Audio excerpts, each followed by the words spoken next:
Louvado seja nosso Senhor Jesus Cristo. Nós vamos dar continuidade à nossa meditação sobre Maria, nosso quarto encontro. Vamos trabalhar o Evangelho de Lucas, Anunciação a Maria, do capítulo 1, do versículo 29 a 33. Ouçamos o texto que nós vamos refletir. Ouvindo isso, Maria ficou preocupada e perguntava a si mesma o que a saudação queria dizer. O anjo disse: "Não tenha medo, Maria, porque você encontrou graça diante de Deus. Eis que você vai ficar grávida, terá um filho e dará a ele o nome de Jesus. Ele será grande e será chamado Filho do Altíssimo. E o Senhor dará a ele o trono de seu pai Davi. E ele reinará para sempre sobre os descendentes de Jacó. E o seu reino não terá fim." Este é o texto que nós vamos refletir. Versículo 29. Ouvindo isso, Maria ficou preocupada e perguntava a si mesma o que a saudação queria dizer. Isto é, ao ouvir a saudação do anjo Gabriel e suas palavras, Maria ficou preocupada. Qual era a mensagem do anjo? Alegra-te, cheia de graça, o Senhor é contigo. O anjo traz uma mensagem do Pai Divino. O anjo transmite a mensagem do Pai Divino. E aquilo que está na boca do anjo é a mensagem do Pai. E na mensagem do Pai diz: alegra-te, cheia de graça, o Senhor é contigo. Ao ouvir estas palavras, Maria ficou preocupada e se propõe a pensar: que modo ela é agraciada por Deus? Ela começou a se perguntar o que queria dizer esta saudação. Versículo 30. O anjo disse: "Não tenha medo, Maria, porque você encontrou graça diante de Deus, isto é, Pai." Maria ficou então numa atitude atenta, reflexiva, a fim de entender o que diz o anjo. O anjo irá dar a entender a Maria o caráter da anunciação. Isto é, Maria irá ser a mãe do Messias, o Cristo, Filho de Deus.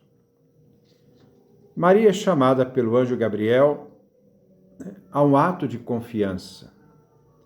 Não tenhas medo, Maria. Depois, o anjo diz o porquê ela deve confiar. Encontraste graça diante de Deus Pai. O verbo encontrar, que dá encontrar graça, a graça, né, tem um significado importante.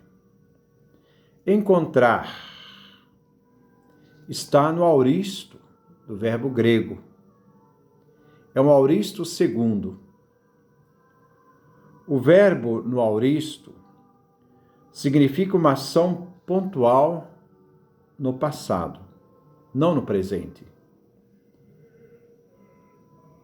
Diferente do verbo no pretérito perfeito presente, que vem usado pelo anjo no versículo 28, quando diz: alegra-te, cheia de graça.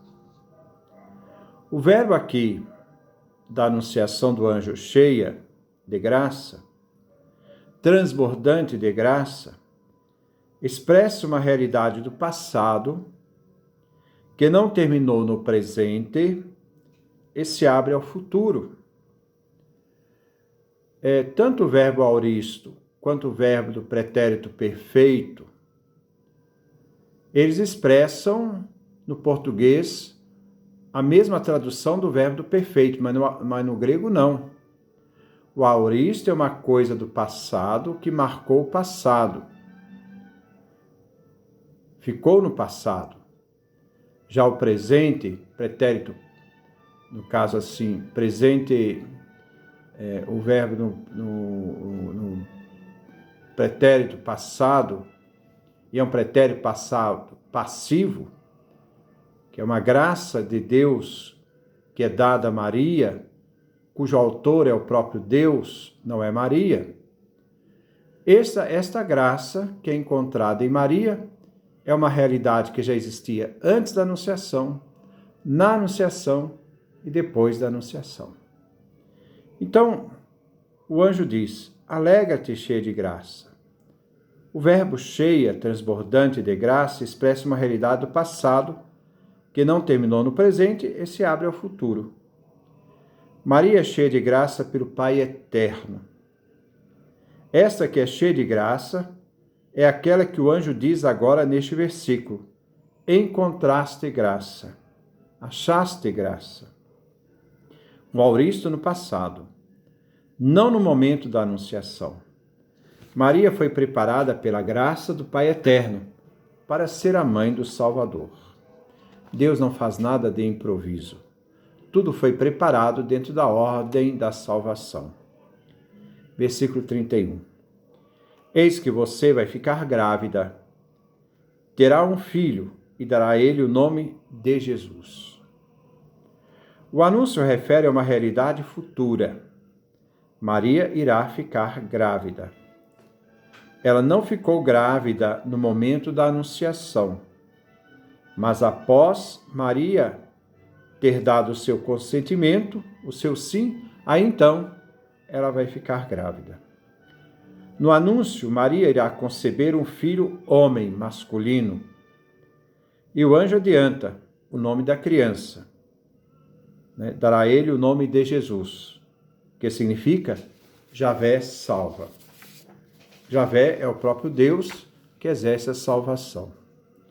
Se ele também não fosse Deus, não poderia salvar, porque a salvação é um dom divino. Um ser humano não é capaz de dá-lo. A não ser o Filho de Deus, que assumiu uma humanidade perfeita em Maria, e Maria gerou este Deus, numa humanidade perfeita e completa.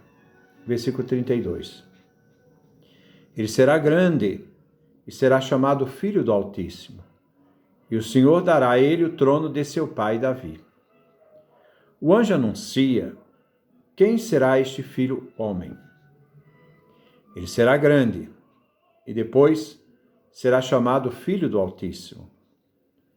O Senhor, isto é, Kyrios, Deus, dará a ele o trono de seu pai Davi. O leitor do texto de Lucas, diante dessas afirmações, daquilo que vai ser Jesus, de quem será Jesus, pode reconhecer alguém que assume as feições próprias de Deus. Pois a linguagem tradicional do Antigo Testamento, quando se fala do termo grande em sentido absoluto, refere-se unicamente a Deus. Vê-se as duas naturezas, a divina e a humana. A divina será grande e chamado Filho do Altíssimo.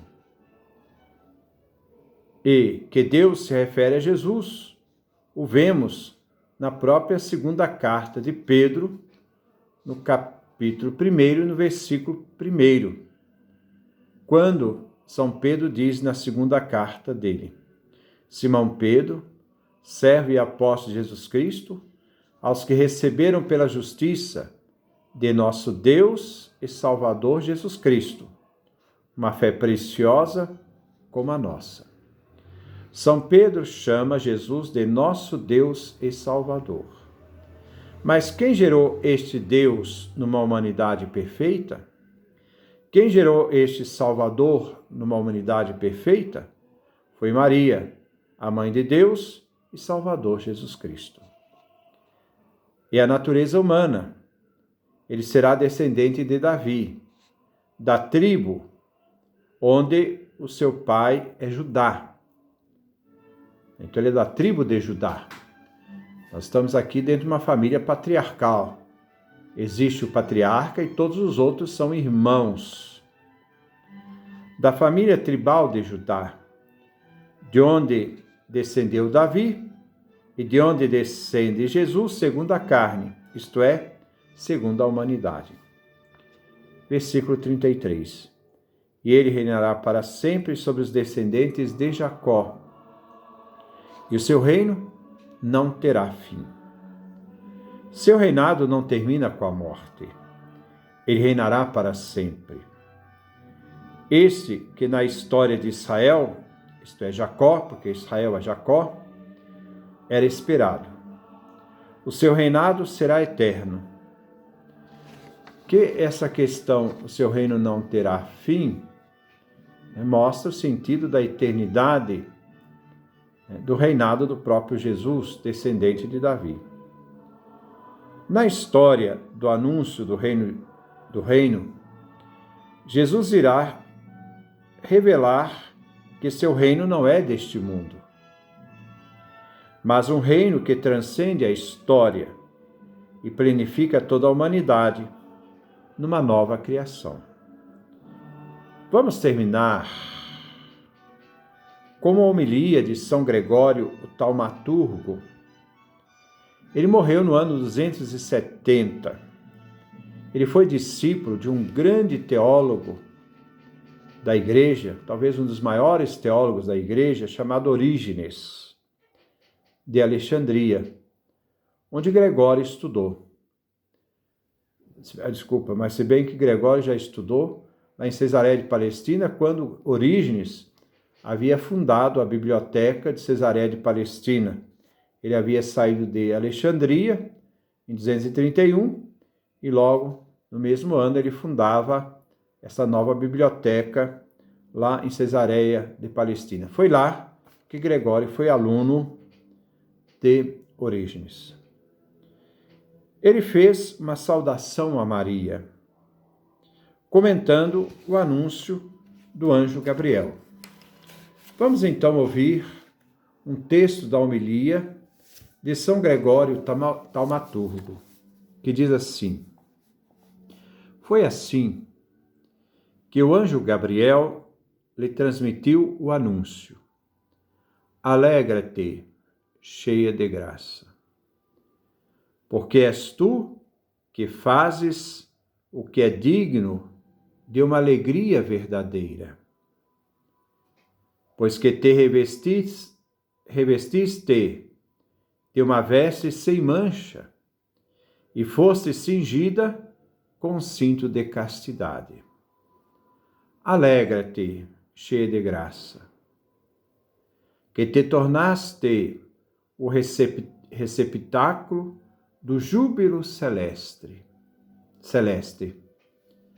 Alegra-te, cheia de graça.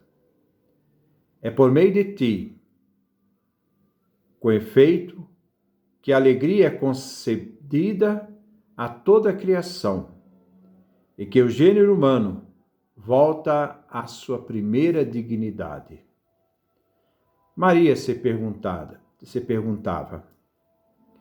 este alegra-te não irá tornar-me para mim causa de tristeza, como outrora para Eva, nossa primeira Eva, quando ouviu da astuta e demoníaca serpente a promessa de sua divinização?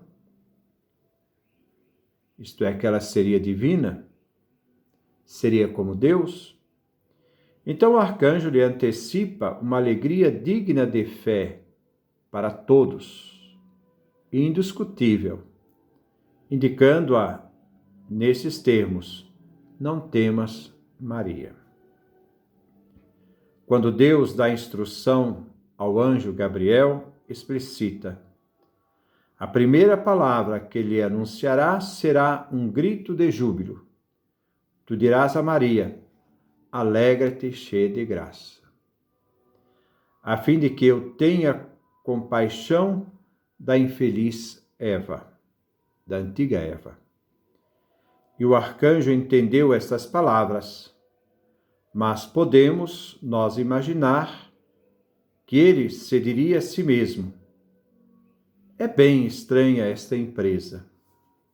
O que acabo de ouvir ultrapassa toda a imaginação.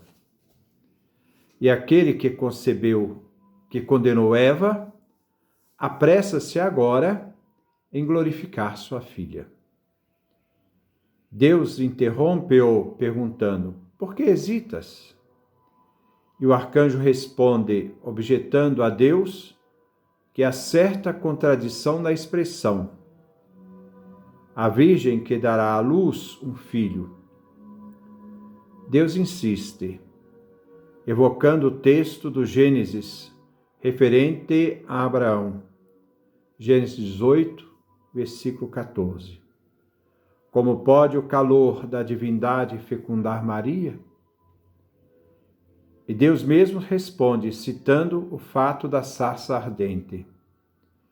Convencido, o arcanjo vai anunciar a Maria Virgem: alegra-te, cheia de graça. O Senhor está contigo. O demônio não poderá prevalecer contra ti, porque aí mesmo, onde ela infligiu ferida mortal, agora o médico aplica o primeiro remédio salutar. De onde surgiu a morte, daí também a vida abriu-se uma estrada. Por uma mulher apagou-se a chama, isto é, Eva. Por uma mulher se acende outra mais viva, e Maria. Alegra-te, cheia de graça. É uma belíssima homilia, nós vemos lá no século III, escrita por Gregório Taumaturgo, mostrando que Maria, a mãe da nova criação, a mulher da nova criação, é aquela que, diferente da antiga Eva, recebeu a anunciação da alegria, da confiança e de que ela seria a mãe do nosso divino Salvador, que se faria homem, se chamaria Jesus, descendente de Davi. Que Deus nos dê a sua graça, a sua bênção, a sua face resplandeça sobre nós.